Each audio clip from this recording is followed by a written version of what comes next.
So when it comes to lead gen and people outsourcing to you and you running their socials, I know it's probably quite hard to say, but what do you feel the potential ROI is for them? So say, for example, I know, because how many calls is it that you sort of potentially book for coaches a week? Yeah, so usually depending on the business model and where they're at, I'd say around 3 to 5 per week or so. Amazing. So I guess from that perspective, say you book a coach, if you edge on the lower side of that, just for the sake of the example, say you book them 3 calls a week, say on average a client's worth to them, what would you say the average sort of value of a client is for the coaches you work with? $1,000, $2,000? Even lowest end, let's like downplay even a little bit, like let's say like £750 for Cool. 3 months. That's very low, I feel like now. Like $250 a month, 3 months. So say 750 times by 3. What are we looking at? Quick maths here, but that's what, 2.3k is that off the top of my head? Have I done that right? No, 2,250. Yeah. So something around there. So around the 2k mark. So if you're booking a coach that every single week, in theory, that's then worth 2, 4, 6, 8k a month. So in theory, you're generating coaches potentially 8k of sales a month. Yeah, and I think that's huge. I think with that, like I think with those numbers, I think it's just like seeing, like with us now, it's almost like it's quite important to almost like look at, you know, what the coach is doing well and how we can replicate it. So it's almost like building on that. So I think that's where it's for us is a little bit more like specific on where the coach is at. So if they're doing, you know, if they're booking 2 calls a week at a minute, we could probably replicate that. But we can't, like at the minute, it's kind of just building on that as well, I think. No, massive. Because I feel that's the biggest thing to realize when outsourcing to people like myself, to people like you, is all these systems, all the methods that we use, we've tried and tested inside our business and literally hundreds of other coaches. So it literally just is like a clear-cut solution to that goal. It's like when coaches have clients come on board. The reason client comes on board is because that coach has been there and done that. So like outsourcing for automations and lead gen is just such a fast route to save time and close more sales. Yeah, for sure. And I think it almost feels like there's like, it's going to sound very biased, but I just feel like there's not, like, I think there's no one that knows the space, like, you know, better, like in terms of automations for fitness coaches and lead gen for fitness coaches. I think you can go down the route of like having a digital marketing company or whatever do certain things. You can look at bigger stuff, but then the numbers to actually hire those people is massive, and the return in that is not as specific to yourself. I think that's really important to realize, because both myself and you have both run successful fitness businesses that generated good amounts of income. It makes our businesses now, automation coaches, your lead gen services, a lot more applicable to coaches because we've been there and been in that fitness space. And I think exactly what you mentioned there about potentially outsourcing to an agency or something like that haven't been in the fitness space just doesn't get the same return. Yeah, and I think like I think they're just like in terms of what they would, it almost feels like they're not many playing towards, like, you know, that 3 to 5k per month coaching business. I think a lot of the digital marketing element of it is like much higher. Yeah, I might be completely wrong, but it seems like it's a much higher game to play in that sense. Definitely. I know that inside our business, we have a massive thing on the staff members that we have on board need to know the fitness industry inside out. It's not just a generic automations business. They need to know the fitness industry.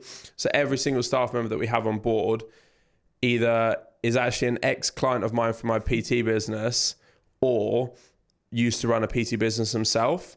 So it's a massive thing for us that the staff members we bring on board need to know the fitness industry inside out, because all the automations we build are then so applicable to them.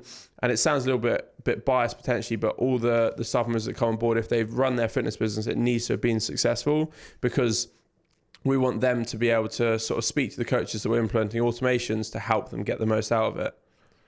Yeah, and it's the same here. I'd much rather have someone like jump on it. It's because I came from that space. Like, I'd much rather have someone jump on that, you know, if there's 2 people, one knows digital marketing and like all of this stuff inside out, but has no clue on fitness, and the other one knows fitness a lot better, but doesn't know digital marketing. It doesn't matter, because like, do you know what I mean? Like for our side anyway, like have been able to just connect, have a genuine conversation around fitness, and their goals are just so much more powerful. And similar to yourself, like knowing what you need within a fitness business is so much more powerful than knowing the perfect automation for something else. Massively, massive. When you're bringing on staff members yourself, are there sort of key criteria that you look for? I know I obviously mentioned from our perspective, we're massive that every single staff member needs to have been in or know the fitness industry incredibly well. I hire quite a lot based off sort of morals and sort of I feel that I can train someone to do a job well. I'm quite big on sort of like loyalty and sort of seeing that someone actually has an interest in it, because I know that the staff members we've hired that have an interest in it, they always far exceed the ones that sort of aren't that bought into it. Do you find sort of things similar to that when you're hiring? Yeah, for sure. I think I don't know about yourself, but I think you can definitely make mistakes to begin in terms of hiring potentially the wrong people. But I think for me, it's like it almost feels like it's sometimes like a gut feeling in a way, like just not like having people just. You can bring them on, but if they're like from the get-go, like almost just making sure the standards that they set for themselves are quite high, and for the coaches, because like it's a big deal to me, like it's a huge deal to me that anyone's like actually trusting us with their business. Like, it means a lot that the people do actually take that very, very seriously. Massive. I think from a point of view of I know in our business, your business, like you just said, and even coaches, clients coming on board, it's not sort of like a small thing. The fact that the client is trusting you with their business, their body shape, their health is huge. And exactly what you mentioned there about making sure staff members that come on board are sort of bought into that process, because it's a massive thing. And I think having all these automations in place, having all these legion systems in place is phenomenal for obviously scaling a business and winning back time. But the biggest thing to keeping a client is actually just caring and just actually having some sort of empathy towards them. And from a retention point of view, it's just so much better than client comes on board, right, forget about it. Yeah, for sure. I think it's like, I think for me, it's just almost like the whole process needs to be, and yeah, it almost needs to be like, the more you can kind of, I say the more, like I think there is like I think you can never kind of, I feel I might be completely wrong from this on a mindset standpoint, like it'll be interesting to hear your thoughts, but I feel like the more you try and like give way more upfront, like you know, they pay you a set amount for our client, for our coaches, and also I hope it's similar for the coaches and their clients, but whatever they pay us per month, I think the goal is to double and over deliver like way more than what they're paying us. So it just seems like we're giving way more. Absolutely. Off the back of that, I know that the majority of coaches that come on board with us, once everything's set up, they literally turn around and say, you need to charge way more for your services. I'm not just saying that, they generally do say that. You need to charge way more, because it's so valuable and it generates them so much more money. It saves them so much time, makes their life easier. It's worth so much more to them than what we charge. But I want to keep it that way, because exactly what you mentioned, it's so much better, in my opinion, to over deliver on something than under deliver. Yeah, and I think when you under deliver, there's only like, you only get so much like runway before you get found out, don't you? No, definitely. We all know sort of. I'm sure we've all experienced that when we bought into sort of other services and things like that, you know, which is never a good feeling, is it? So I obviously want to make sure, and I'm sure the same, that never happens across our service. Yeah, for sure. So I know we obviously mentioned that from yours and mine perspective, what makes our services quite unique is the sense that we've both been in the fitness industry. It'd be quite cool to sort of hear like your story then. So like, how did you get into the fitness industry? How did sort of your service now evolve from when you started? Yeah, phenomenal. I've not kind of talked about the fitness side too recently, so it's a cool one. Yeah, I think I got into personal training when I was 18. So 18, I got into personal training. I think went self-employed very well quite quickly, like a year and a half in, like 60. Yeah, I think about a year and a half in, and then had to almost like had a bit of a runway with that. And then, you know, lockdown hit and it just threw me into figuring out the online element of it. But back then it felt like it was just so much easier during lockdown. I don't know how you found it. You could just put like a blunt post looking for 5 people, you'd have like 20 people message you. So I think that's what got me like really, really curious about it. Like I was like, how comes I've just put a bunch of content out and then these people are like messaging me about it, or, you know, liking a post. So that got me really, really interested in that scope of it. And then it just went from there.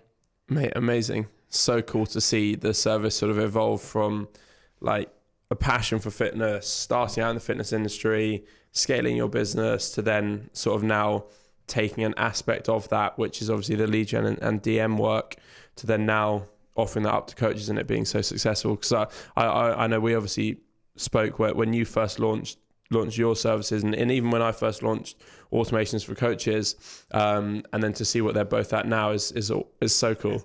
Yeah, it's mad. Like it's mad. Like in terms of even just filming these stuff now, like it's just mad. But can I just ask your question a question on this? Like actually, like a really cool one I've just kind of been thinking about a lot.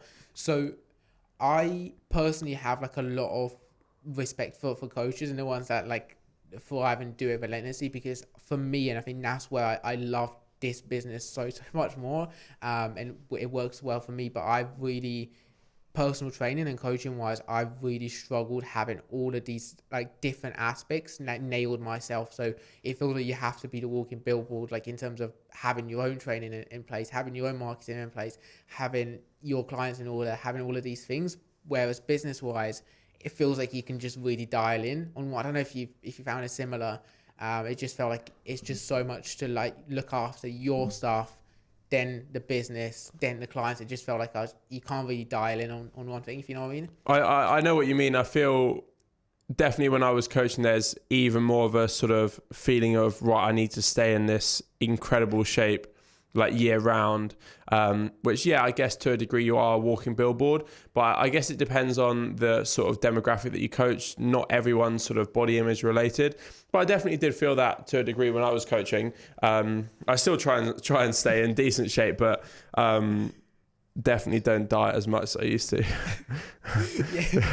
I totally get where you're coming from with that one, though. I do think selling B2B is completely different to selling B2C.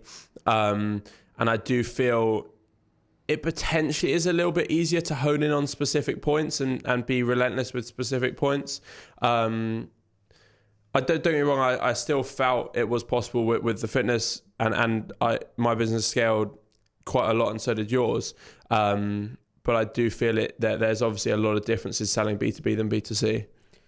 Yeah, and if anything, I think for me the biggest lesson from that was like not trying to do it all alone. Like in terms of, it's amazing to have mentors in place and having like mentorship programs and stuff, but also like just not worrying or trying to have it, like, do you know what I mean, do it all yourself, having staff members on board or having automations on board, just to like give you a bit of room to breathe and like like actually manage things, like gives you a little bit more, like a lot more kind of runway. Definitely. And I think that's the biggest thing to realize is, I've always done it, and I feel personally everyone should, is when their business starts scaling to a point, you've got cash flow coming in, to just continue to look at reinvesting that cash flow. Because if you have a business that can say book 10 calls, you can say close 5 of them for say £1,000 value each. That's 5k.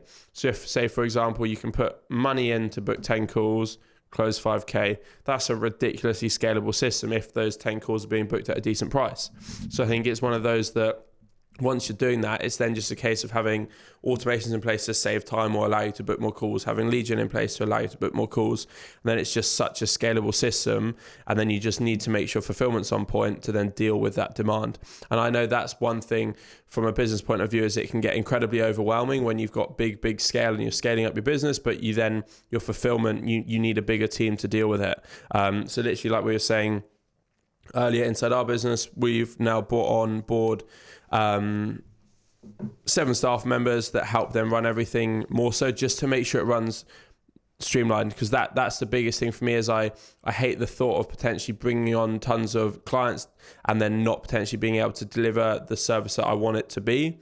So that's why we've got 7 staff members to make sure that service delivery is absolutely on point and it goes above and beyond.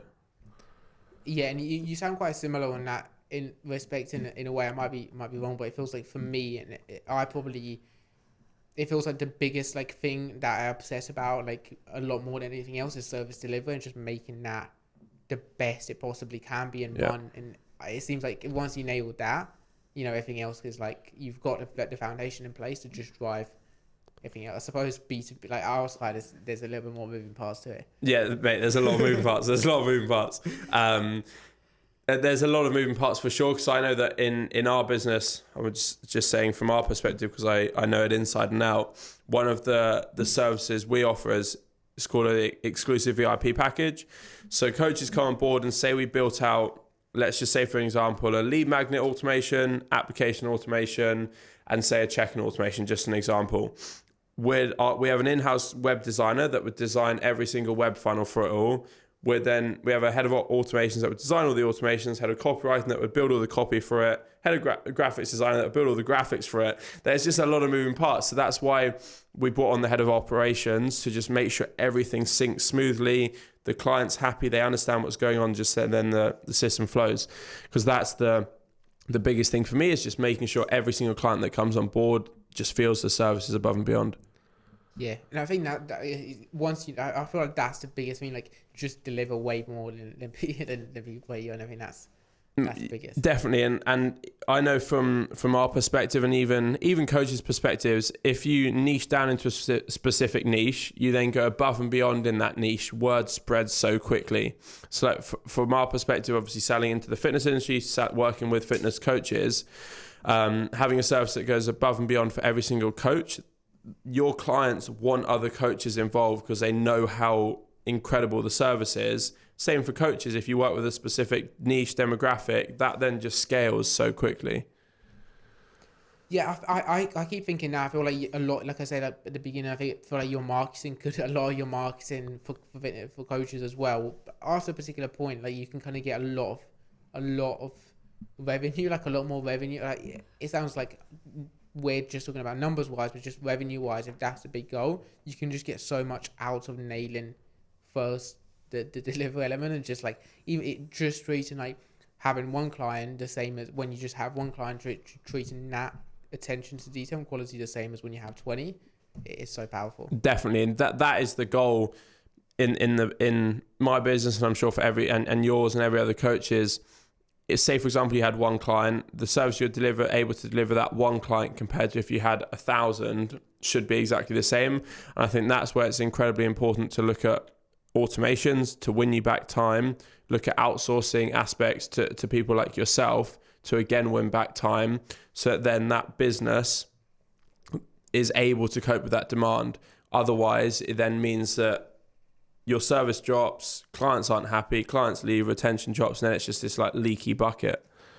Yeah, I would say with that as well, I think one of the biggest things is just like not being afraid to play it optimistic in terms of what you actually need to get done and get that done before you need to do it. Because if you're a coach doing 40 hours, if you get to a point where you're working 40 hours a week on service delivery and like booking calls and stuff, there's very little room to actually see what you can actually fix and stuff. So I think be optimistic. Like as you start building towards that, think I'm absolutely going to get there. Let me fix this. Let me fix those. Let me oversee what's the next biggest issue. Fix that beforehand so you can actually get there like way sooner. Be optimistic with your growth rather than just downplay it, because when you do, you're just literally shooting yourself in the foot, like when you get there, if you know what I mean. 100%. And it's one that I feel when business scales, it's then so easy to just get caught up in fulfillment.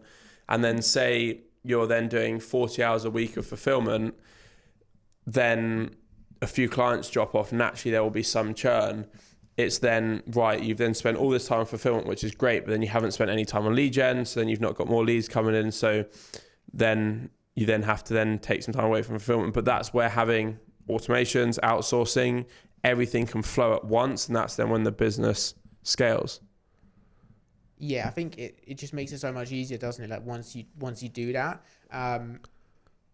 so I suppose it's quite hard when you get into that point, isn't it? Like you get to that point where you're like actually doing the most you can already, and you're like, how do I actually get out of this mess now? How do I actually like fix it? It's very hard to fix it once you're actually doing like the most you can do hours wise. It's like, how do I get more time to fix this stuff? But I feel like you sort of do have to go through that perspective, because you have to realize, okay, this is what needs automating, this is what needs outsourcing. But then also, because you've done it, it's really easy for you to then know, right, I want it to be automated in this way, right, I want it to be outsourced in this way. So then it's really easy to have it delegated, because you know exactly how it should work and how you want it to be. And I feel like you have to go through that sort of phase a little bit. And I feel like any business that scales, every business owner goes through periods of overwhelm where they've got so much going on. I know, I'll hold my hands up and say I go through phases like that, and I'm sure you do as well. But that's why having systems makes it a lot more scalable. I think like maybe when you do have those, like, not maybe just when you do have those moments, just think, what's the next, for me anyway, what's that next thing that I need to do, as opposed to trying to do like all of them at once. Yeah, definitely. That's the thing, is like trying to have wearing multiple different hats is incredibly tough. And I think it sort of links back to what we said before, in the sense that staff members, other people, automations can do jobs better than you potentially could. I think that's important to realize as well with automations, is it's not like a 9 to 5 thing. An automation will run 24/7, 365. So it's not something that you need to worry about, like taking time off or things like that. The automations will just run. Like we've got thousands of automations in our business, which right now are doing a huge amount of tasks. And I'm not obviously doing any of them because they're all happening automatically. So I think that's a really important thing to realize, is if you're feeling massively overwhelmed, that's potentially a really good point to start looking at automations or outsourcing. Yeah, and I think for my people as well, like the staff members we have now, like it's almost like I would be very, like, it's impossible for me to be able to do the same level of work that they are doing now, because literally all they do is just that now. Like they've got a very streamlined process. They know I start work at this time, I work through this, and it's almost like sometimes it feels like their work is just so much more like stress free in a way, because it's like one task, and I work through it.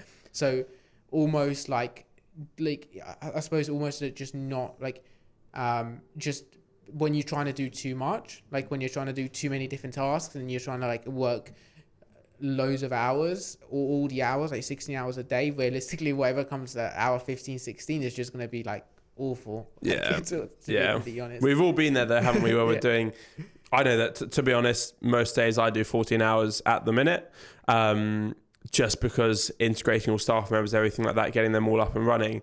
And it is one that when you're doing that many hours, if you have one small thing that doesn't go to plan, it then throws your whole day off. And it's not a scalable business like that. And that's, unfortunately, you can't automate automations. But that's why having systems in place is just so important as the business scales, and to allow you to scale even more.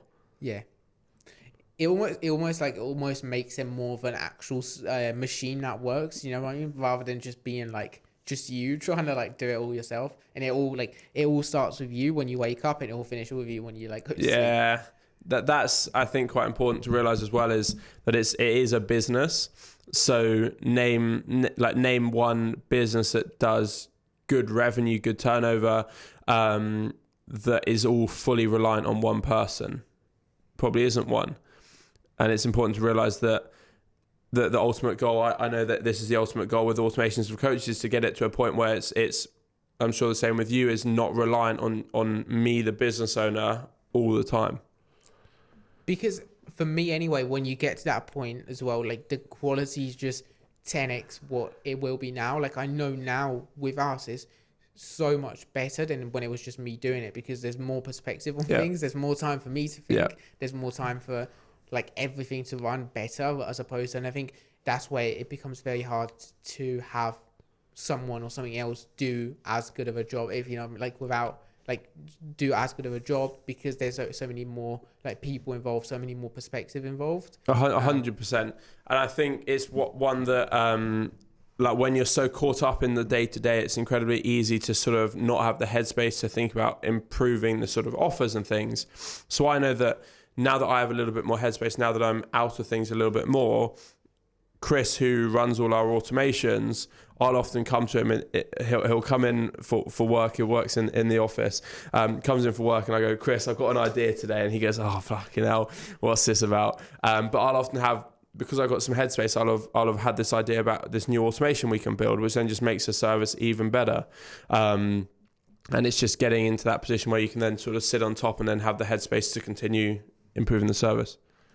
Yeah, it almost like removes so much stress, doesn't it? Like if one day you just like, just being able to take a day off here and there as well, like stuff like that. Yeah, yeah.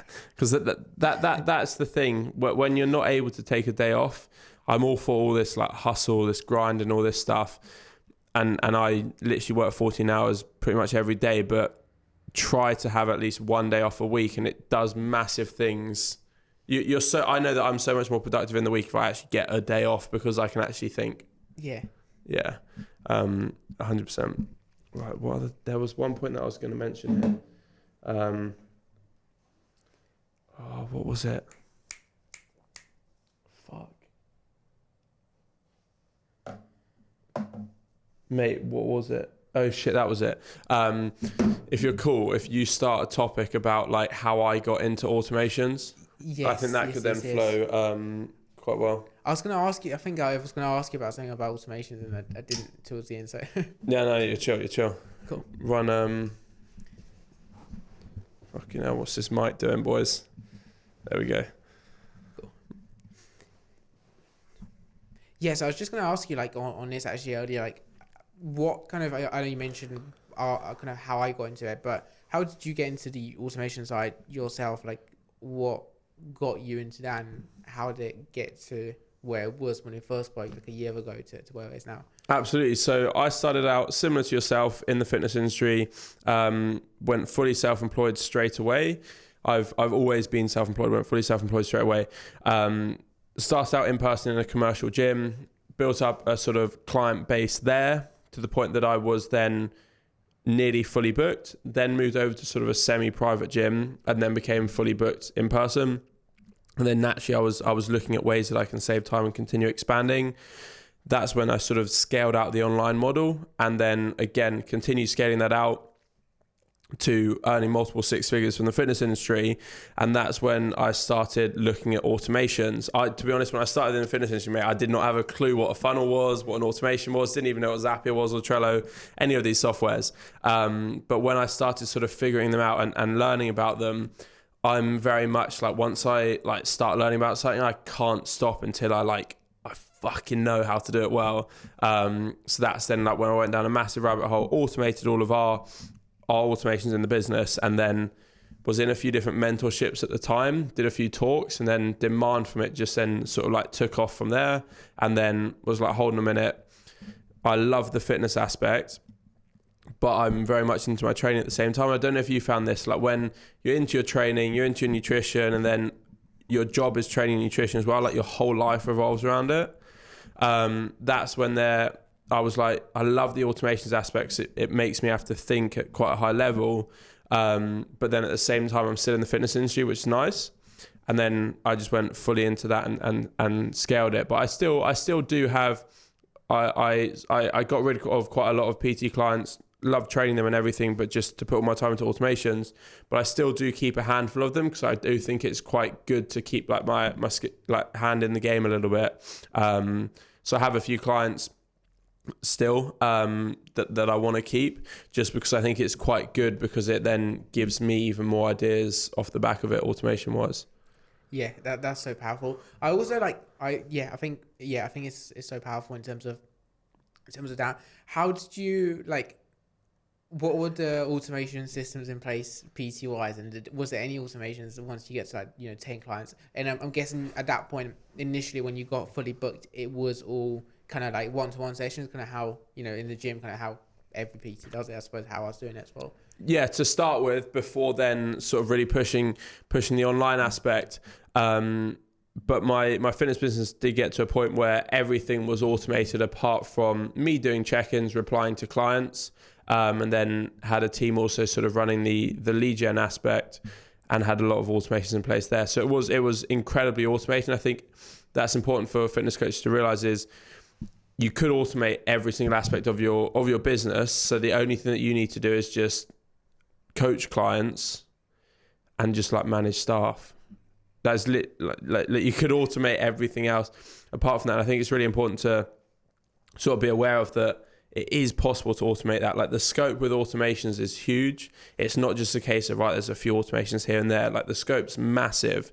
We automate about 10 to 20,000 tasks inside our business a month. It just shows like the scope that's possible, because there's a few key softwares which I feel every coach could use. You potentially use it for yourself. Trello, it's sort of like a hub. It's a CRM that all your data's on. ActiveCampaign is great from an email marketing standpoint. Wouldn't use any other software, no MailChimp, nothing like that. ActiveCampaign. Then Zapier. Zapier would then connect all these softwares together. So it would connect up your Stripe, your Calendly, your Trello, your ActiveCampaign all together. And whatever softwares you use, it literally connects with probably millions of different softwares. Right now, they're constantly evolving to automate all the tasks. So like Zapier is this one thing that connects everything together to automate it all. And for coaches, it's such a powerful tool. So I think as well with automations is the fact that there's no real recurring costs when it comes to it. So we always do just literally a one-time setup fee, and then it runs in the client's business forever. Clients prefer that setup. We prefer that setup. It just makes the most logical sense. So then there's no like recurring costs. It's like a one-time setup, and then it runs forever automatically, just on autopilot every single month, which is quite cool. And it's one that, as the business scales, the automation scales. So you've got this automation built, but then as the business scales, and then you've got more leads coming in, you've got more clients coming in, you've got more aspects of moving parts, the automations just then start doing more tasks. So we automate, like I said, about 10 to 20,000 tasks a month. But as we continue scaling, we'll then start automating 30,000, 40,000, 50,000 without changing the automations at all. They'll just literally run, but it'll just have more footfall throughout it all. Yeah, insane. I think it's just trying to like almost realize how much that is and how it runs.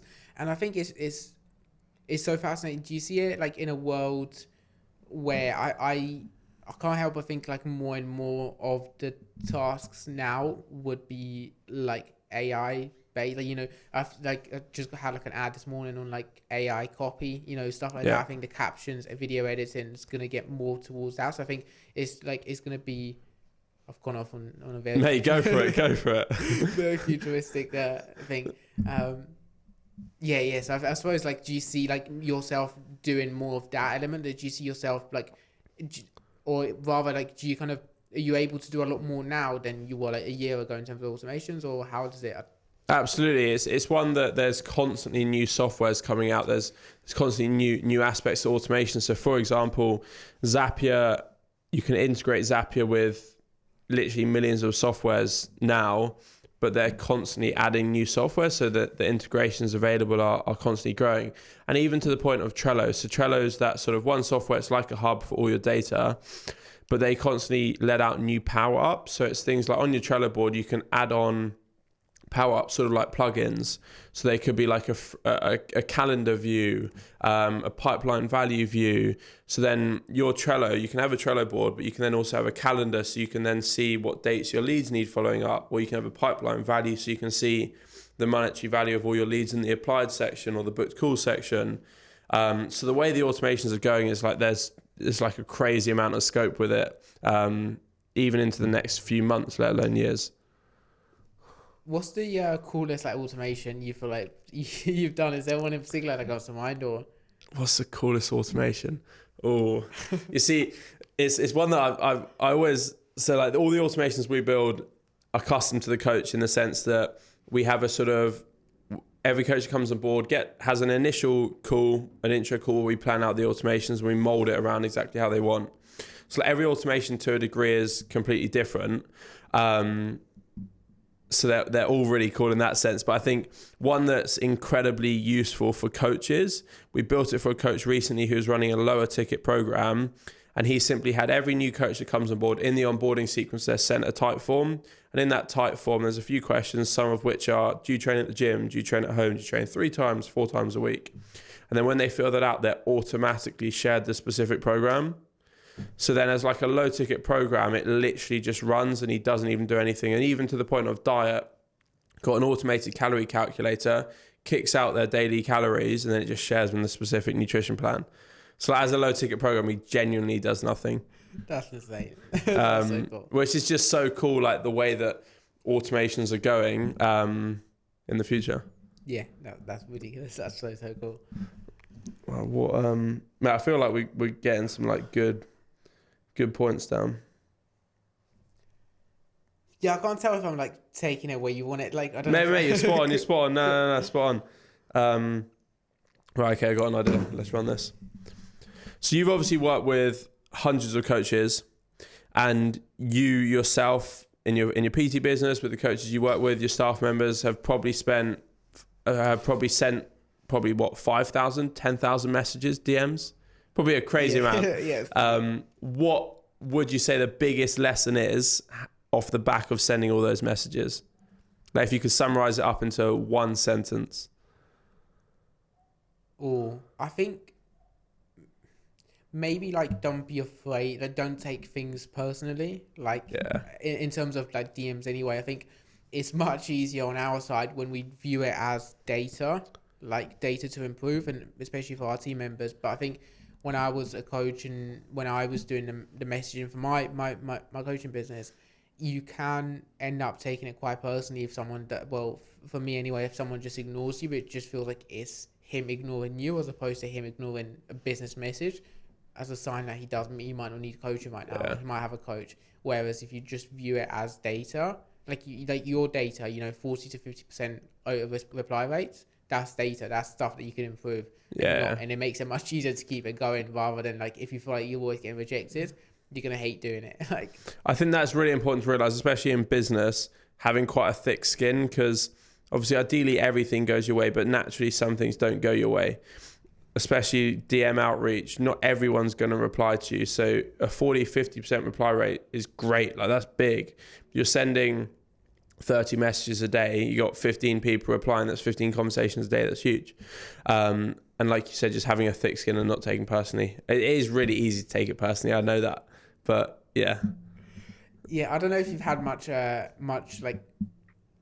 experience with TikTok fitness wise, but I had a little bit. And the comments on there were just brutal in terms of like. Well, just hit me with some examples here. You can't pull up a point like that and not run through it. Yeah, so like brutal responses, like people just bring up like the most random stuff, and they'll just like roast you for absolutely nothing. Do you have any examples? It's like little kids. So it'll be like someone with like Pablo Escobar in their profile picture. Yeah, standard that. And it'll be like. What was one like your teeth are wonky, like yeah, it's just like irrelevant points, and it's so easy. Especially, I think that's important to realize. Like when you're on social media, you're gonna get some form of sort of comments, but it's very easy to take that to heart, isn't it? I think I don't know how you can like maybe avoid. I think it has to be like one of the mindset shifts, doesn't it? Like in terms of not stopping what you're doing for the sake, like because if you have like a thought out plan, because of it, it's like when you go to the gym, if you have a thought out plan as to how you're progressing, why you're in a bulk, if someone goes out and says you're looking a bit big, it does, or you're looking a bit like fat, it doesn't derail your plan. Yeah, I think as well, like in a way it's a good thing getting all those comments, because it shows, one, your video is getting traction, be that rightly or wrongly, but then two, it is ultimately going to boost engagement. If you're getting tons of comments, no matter what they are, boost engagement, go along with it, hit them with a few replies, get them to keep the comments going. But I know it can be quite tough. Yeah, I do get, especially in the days of sort of posting fitness content, you naturally do get some sort of like negative comments, don't you? Less so now it's B2B. You probably find the same, but you still get some.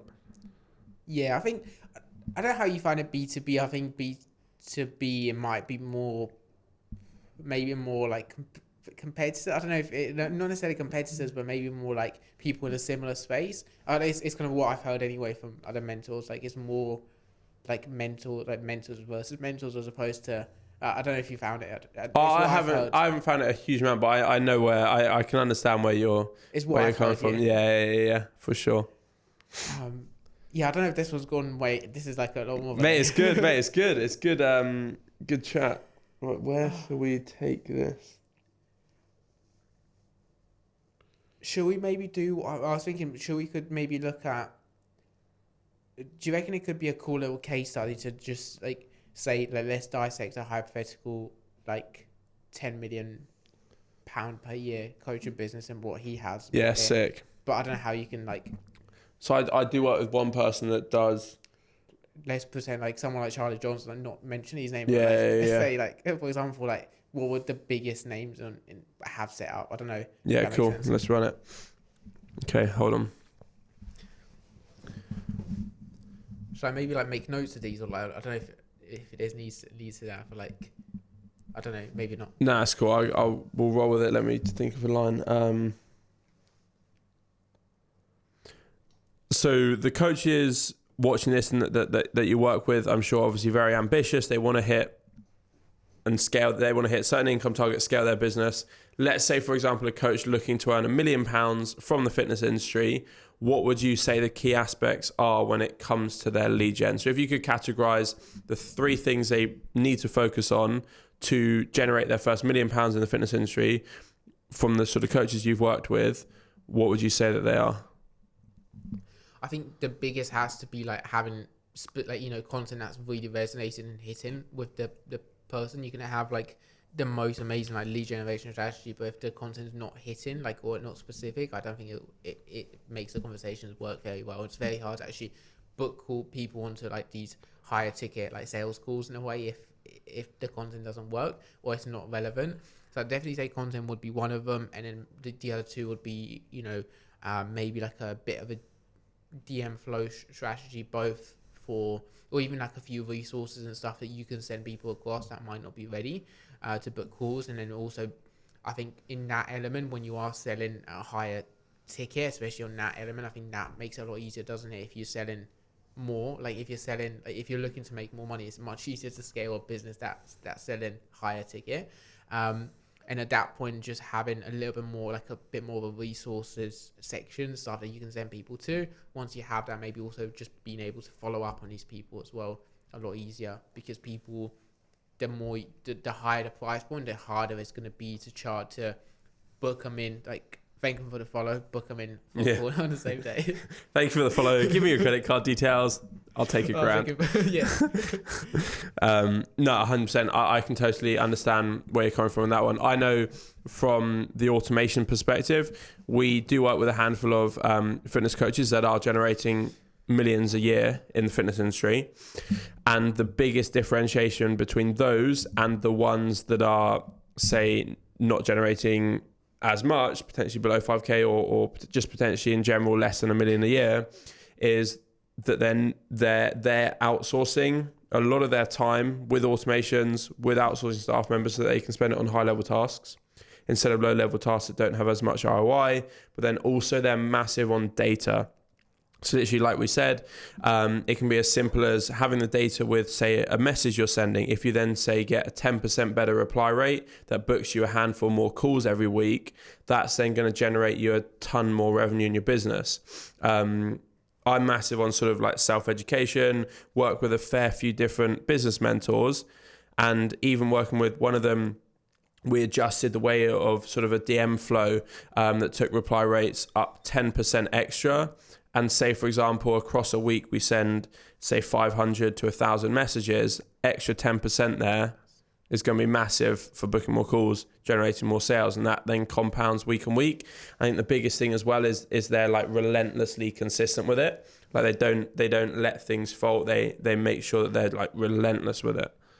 It's so much easier to be relentless once you have a process of this is what needs to happen, isn't it? Like this is what needs to happen. This is like a standing operating procedure each day. They have that for their staff members, but they also have that for themselves in a way as well. Yeah, massively. And we're we have like a high level service that we offer where we literally just integrate straight into a coach's business. So a lot of the coaches will run their businesses off Slack.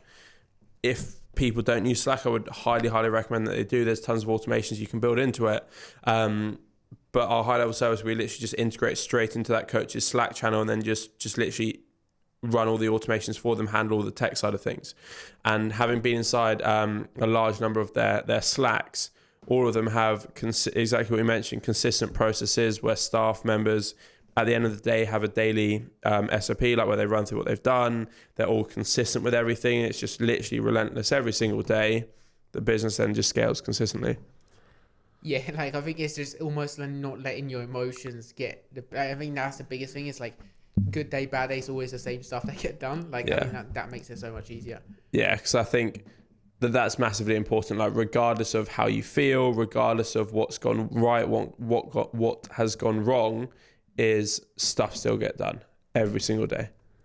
Yeah, and I think that's where like even just having stuff like doing things in advance, like ahead of time as well, like filming content like in bigger blocks, you can then, you know, there's different things that you can automate and you can set up staff processes in place so the coach doesn't necessarily need to like be involved in the posting of the content, the editing of the content, like the messaging of the new followers, that they all get done and he may just need to do, as opposed to doing it daily, you can do it once a week, do a task and then it runs. Because that's the thing. Obviously you can automate 1,000,001 different tasks, but you can also be even more time efficient with your time. Like this sort of recording here, we'll get the clips, I'll send it to a staff member who will clip it up, put subtitles on it, and then this will just appear on social media. That's then like efficient because I've not been a part of that. I've sat here, recorded it with you. I'll go back home and it will just appear on social media. But that's this whole thing, automations to save you time, delegating to save you time. It's just needed to scale the business. Yeah, do you think with that though, it also comes off the mindset shift that you need to stop trying to expect things to be perfect, if you know what I mean? Like I think it's much, well, and I say this because I struggle with this as well, but like sometimes if you're just waiting for things to be perfect, or, you know, I'll need to make sure the staff member knows everything needs to be perfect inside out before I can do it. I need to make sure that I've got nothing on for the day before I can film content. That kind of stuff. I 100% know what you mean. I know that having staff members on, like naturally, see, this is one thing why I love automation so much as well, is there's no like if, buts, maybes. An automation set up to perform something in a specific way, it will run it 24/7, 365, and it won't have any if, buts, maybes, won't have any manual errors and things. Naturally, some staff members will do things wrong the first few times before they get it right. Automations won't. But I do think it's important when you obviously have staff members on to expect that sometimes they'll do things wrong. And as a business owner, you take ownership of it and accept that that's probably your fault because you didn't explain it in the right way. You know what I mean? Yeah. I think the more you have that kind of like level of hyper responsibility towards everything going wrong, it's your fault to some degree, it makes it so much easier to actually fix it. If you say it's this person's fault for not understanding me, then you can't fix anything. Like it's always going to be like the same. Definitely. I know in our business that anything that happens is ultimately my fault, be it a good thing or a bad thing, you know, which I think is important. Like you said, that hyper responsibility to be sort of to realize it as a business owner. Yeah, for sure. And I think like almost having that in that bigger business is like, and it's also like, I think it's important to realize, like we talk about like a business doing £1 million a year, but if someone's doing like, you know, 100k a year, or maybe even a little bit less, like to not feel like they need to have everything figured to get there. Like avoid being perfect and just think, what's the next steps? You know, what's the next steps that I need to do now? That's going to take it forward. Like you say, what's the biggest thing that's draining my time and energy, and how can I kind of like remove that? That's the thing, is sort of breaking it down to like a small level, because like we said, as your business scales, it hits certain different income levels. Naturally, other automations will be more applicable. So realizing that, right, these few automations are most applicable right now. Let's implement them. Let's use them, scale the business, win back time. And then right now I've hit the next block of time where I'm spending a lot of time on this task. I need to sort of improve this aspect of the business. let's automate this so we can close more sales, save more times. Right, then let's move on to the next part. And then just looking at everything on sort of like a granular level, and then just solving it, moving on to the next, solving it, moving on to the next. And I think automations and outsourcing can solve a lot of that. Yeah, and I think it's for both of our sides as well. It kind of allows coaches to do that without having to add, loads of time to actually manage staff members, having to teach, having to learn automations, having to have people, having to explain how to do the automation. If you hire someone else, it's just like it still works, and it saves them even more time because they're not having to learn at a high level or having to worry about what gets done. Yeah. And I know that I'm sure you'll realize, like, feel this way as well, is that as you get busier as a business owner, I'd much rather pay for something to just have it done well to a really high level and not have to like think about it. Because rather than doing it myself, trying to figure it out and all that stuff, it's just extra headspace, it's extra things like that. I want a task done, forget about it, not even worry about it, which that's what our goal is, automation coaches. For the coaches that come on board, they literally don't have to lift a finger. In a matter of weeks, everything's done for them. I'm sure you probably feel the same about the service that you deliver. Yeah, I think that's why we can, similar to yourself, I mean, that's why we can kind of go into like consultations, sales calls, however we want to call them, with like such high level of like, confidence, and even have the guarantees in place that this will happen, like by hook or by crook, this will happen, we'll make that happen. Do you know what I mean? Like that I think is very rare within. Definitely, because from the B2B perspective, which obviously you and I are in, there's obviously a ton of moving parts. But the fact that I know in our business, we offer a guarantee. So we do a 14-day guarantee, which when an automation is built, we'll literally give the coach 14 days worth of our time completely free of charge. So then for 14 days, any adjustments, any tweaks, any alterations, literally included free of charge, because we're that confident that the automations will save them a ton of time, will increase their sales, that we're happy to give our time for free because we know how beneficial it is, and we know we know that it will just run streamlined from the minute it's set up. Yeah, and that's so it's so powerful in terms of that, signing up to us. I think for me, like, I would have done anything to have something similar when I was kind of into coaching, and probably now as well in a way. Just like wherever my biggest problem is, just know that I can find something or somewhere that can do it exactly how what I need and what I want, rather than like trying to like find a little hooks and stuff to like plug in and stuff and fix it yourself. No, definitely. And it's the same when it comes to obviously DM work there. I know that in our business, I've literally spent hundreds of hours working with VAs, training, recruiting staff, managing sort of their workload and everything like that, and training them up and adjusting scripts, finding what works, finding what doesn't. And to be able to sort of skip through that and be like, right, okay, I'm going to pay someone like yourself, skip all that confusion. You're just going to integrate one of your team members. They're going to handle it. I'm not really going to have to think about it that much. It's just worth its weight in gold. Yeah.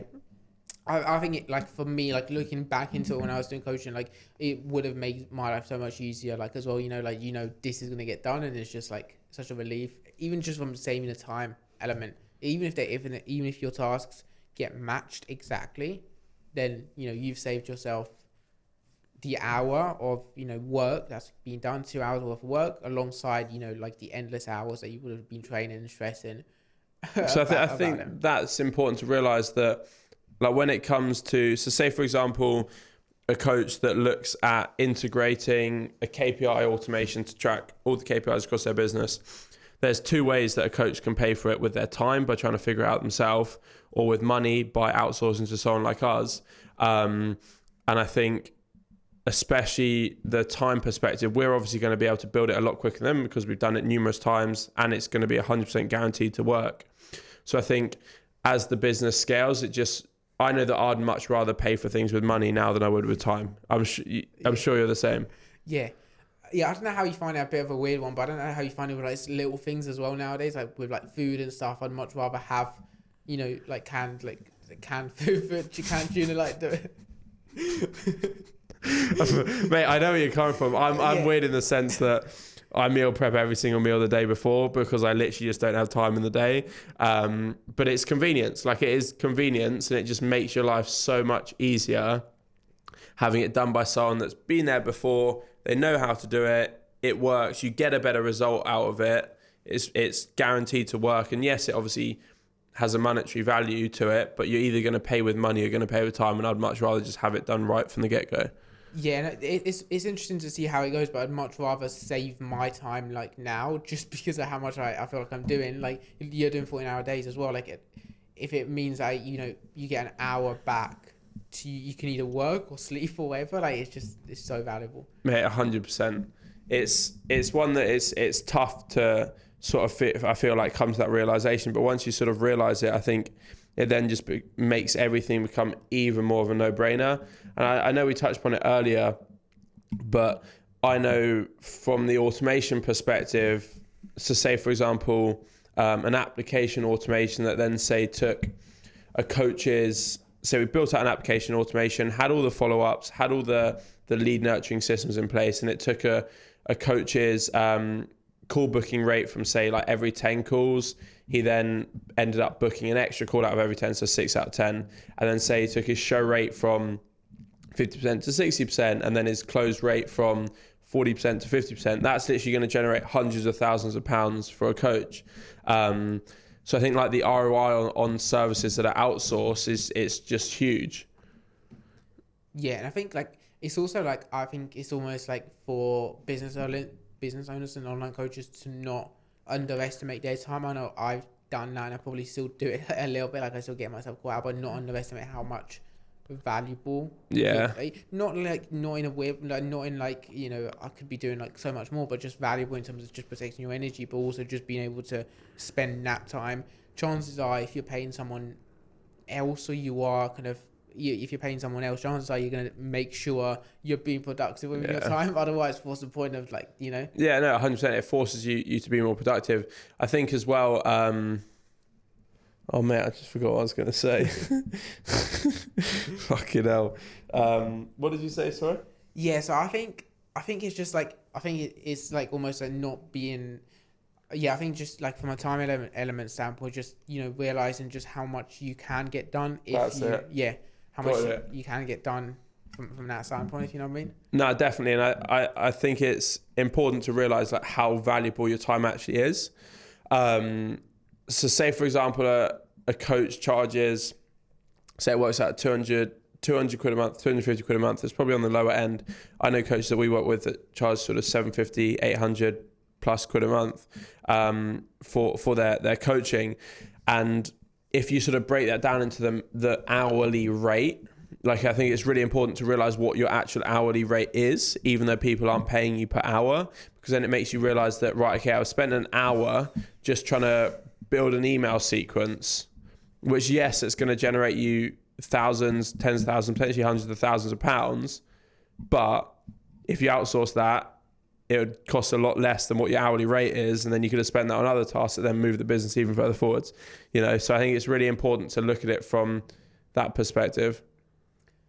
Yeah, I think because it's so easy to, like, try and, like, you know, optimize every little thing. But I think with tasks like that, it's almost like I found nowadays just, like, putting things on a to-do list in terms of, like, and I think that could potentially fold into your stuff quite nicely. But, like, putting things on a to-do list in terms of, like, what's everything that needs to get done at some point, and then, like, you know, putting into stuff like what's urgent and important, what's urgent but not important, like, you know, stuff like that, and then just like what's you know, not important, not urgent, so just throw that away. With, like, the stuff that are urgent but, you know, not important, you can probably just have. Yeah, no, definitely. There's actually two incredible softwares for coaches to plan their days out. One's called To-Do List. It's actually free. You can also integrate it with Zapier, so you could have it where when you add a new task onto it, it flows into a Slack channel so your team can easily see it, everything like that. But another software is called Monday.com. It's actually sort of a CRM. We use it inside our business. And the way that we work things is coach comes on board, they have an intro call, we plan all their automations out. And then off the back of that, they sometimes need to get some information back to us. But when they get their information back to us, we then assign them a specific build week. And on that build week, that's when we build their automations out. And we literally just tick it off on that they've given us our information, and it automatically assigns it to a specific staff member and automatically adds a build week. which then just makes it so easy to manage staff workload, because when a client's given us all our automations, head of operations marks it as ready for work. It automatically tags Chris in it. Chris gets an email notification. Then Chris just cracks on. Like it just flows. It's two softwares there that massively sort of like recommend. Cool. With how do you manage your like to-do lists and to-do lists? Do you use that, or how do you? Yeah. So I use Monday.com. Monday.com, phenomenal. Like I mentioned, to-do list as well is great. I'm one that it's bad, but I'm one that I'll often be getting into bed and I'll be lying there and I'll just have like a million and one ideas. I'm sure you found that. I feel like every business owner feels that. So to-do list's great. You literally have the app on your phone, literally open it up, chuck down the thing that's on your mind, and then it just syncs up to my laptop into Slack, and then I can then just see it the next day.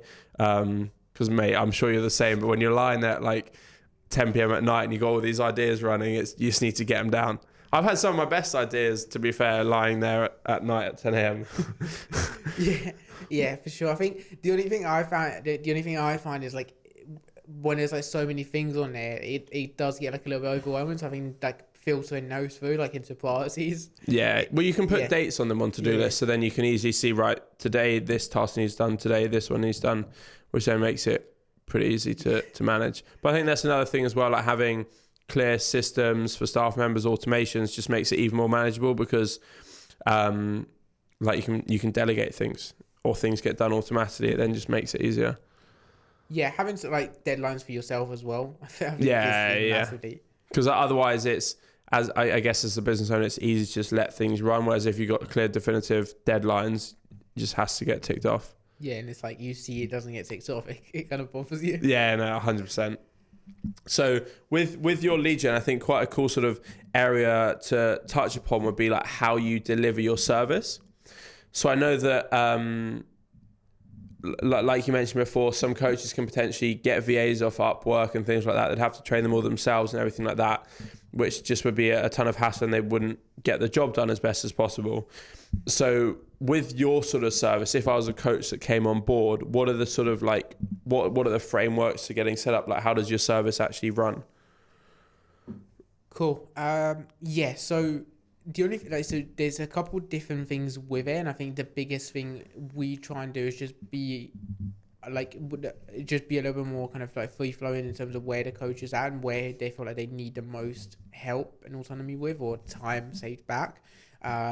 First, and I think that's really, really good. So we essentially just start off with like a Zoom call, more just to get real clear into where the coach is at and what they feel like they need the most amount, help and automation, most amount of help and time saved realistically. Because if it's someone really, really new and they still haven't kind of figured out what they need to be working towards, who they need to be working towards, where to find their people, like they've not got calls that are getting booked, it's very hard for us to go in and have anything that we can implement. So it's going to be fine at figuring that out. If they're super, super new, it might be worth just spending a little bit more time, maybe even themselves or with a mentor, just figuring that process out before putting the pressure on themselves, but also on us, putting the pressure on themselves as well. Because if you're balancing that out with a job, it can be quite hard sometimes to make that work. And then from there, once we know what's working, where we're at, we can then look into start doing it. A lot of the stuff for us at the minute for coaches is like a lot of it is working very well, is like Instagram, like outbound messages and outbound engagement initially, just to open chats and open conversations, build the right people bring the right people onto the coach's world. And then at some point, once we have enough conversations, enough touch points, once we track that data, add enough value, add enough like rapport, add enough meaningful connection, treat each lead as an actual person, find out what motivates them, what excites them. I think that's important to realize that it's actually a person behind the other end of the screen. Yeah. So like it's getting away from the aspects of like, I need to run through this DM flow and I've got 5 questions to ask. On the 6th question, I'll offer them a call. Yeah. I think at one point you see a lot of, I used to see a lot of mentorships and people use those, and I think they work fine they work fine until they're done, until people catch on to, or maybe people are super, super keen and have never been messaged before by a coach would work. But if you get messaged like 55 times in a row, you're going to have enough of it. Yeah. And yeah, some of the best coaches we find now is like able to sell, you know, 3-4 grand worth of coaching like as a program. It's just the ones that are like very relentless in just having touch points, having connections, building value along the prospects, you know, journey. Even if it takes from like March till now for someone to book a call, you know, these people are like know the coach and the person so much better to actually get where they need to. I think that's really important to realize. I know like the number of times that we basically, one of the automations we build is a lead tracking automation, allows coaches to track their leads across DM conversations far easier. They get labeled, they get color coded, they get moved about so automatically, so the coach can easily have a list of warm leads to follow up with, easily knowing easily when. And I know even from our perspective inside our business and the coaches that we work with, that follow up, there's so much money in the follow up. The number of times we followed up with leads down the line that end up then booking calls, closing into our services is huge. And even for coaches, even when I was a PT as well, there's so much to be said for follow-ups. Yeah, I think with those as well, even if it's something as simple as like literally asking someone how they found something you've sent them, like massive, yeah. Or even just literally asking them, hey, it's been a while, how are you?